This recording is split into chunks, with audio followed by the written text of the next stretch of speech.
Welcome to land કે India. તો કેમ છો નડિયાદ? આજે હું તમારા માટે કિશન સમોસાના ખાંચામાં ઘર લઈને આવ્યો છું. 3 BHK ઘર રહેવાનું છે. મારી એક્ઝેક્ટ બેક સાઈડ તમે ઘર જોઈ શકો છો.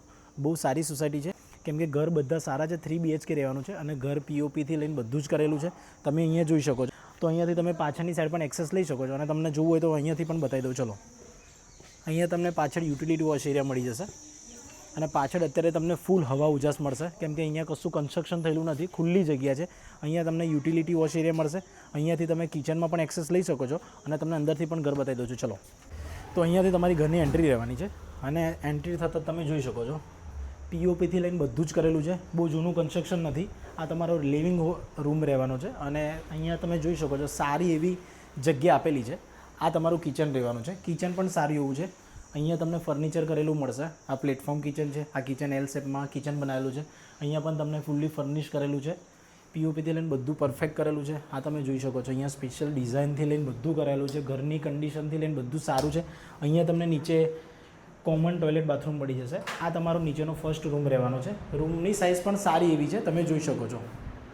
અહીંયા તમને બારી મળી જવાની છે. પાછળ તમને હવા ઉજાસ માટે સારી જગ્યા છે. પાછળ કોઈ કન્સ્ટ્રક્શન થયેલું નથી.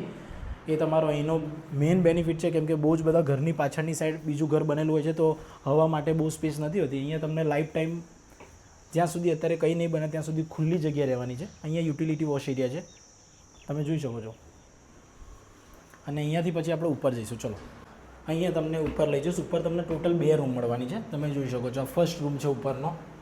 સારી એવી સ્પેસમાં તમને ઉપરનો રૂમ મળવાનો છે, તમે જોઈ શકો છો. બહુ મોટો રૂમ છે આ. અહીંયા તમને સેપરેટ ટોયલેટ બાથરૂમ મળશે. એ પણ સારી એવી સાઇઝમાં, મોટી સાઇઝમાં છે. અને અહીંયા તમને બાલ્કની મળી જવાની છે.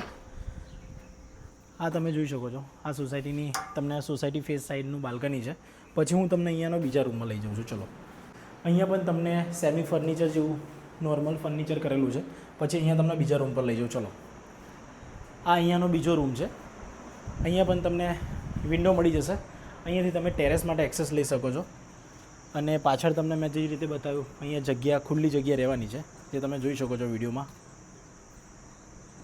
તો આવી પ્રોપર્ટી લેવા માટે તમે મારા લેન્ડ કે ઇન્ડિયા પેજને ફોલો કરીને વધારે ડિટેલ્સ મને લઈ શકો છો. તમારી ગમે તેટલી મોટી 4-વ્હીલર ગાડી હશે, આ ઘર રહેવાનું છે. અને અહીંયા તમે એક્ઝેક્ટ જોઈ શકો છો. એક ઘર છોડીને તમને પાર્કિંગ મળી જવાનું છે. તો તમારી ગમે તેટલી મોટી ગાડી હશે, પાર્કિંગનો કોઈ પ્રોબ્લેમ નથી. અહીંયા બધું તમને કોમન જગ્યા આપેલી છે, કોમન પ્લોટ ટાઈપ. અહીંયા તમારી બધી ગાડી, જે 1-2 ગાડી હશે તો પણ પાર્કિંગ થઈ શકશે. તો આવી જ પ્રોપર્ટી લેવા માટે મારા લેન્ડ કે ઇન્ડિયાને ફોલો કરો. Thank you.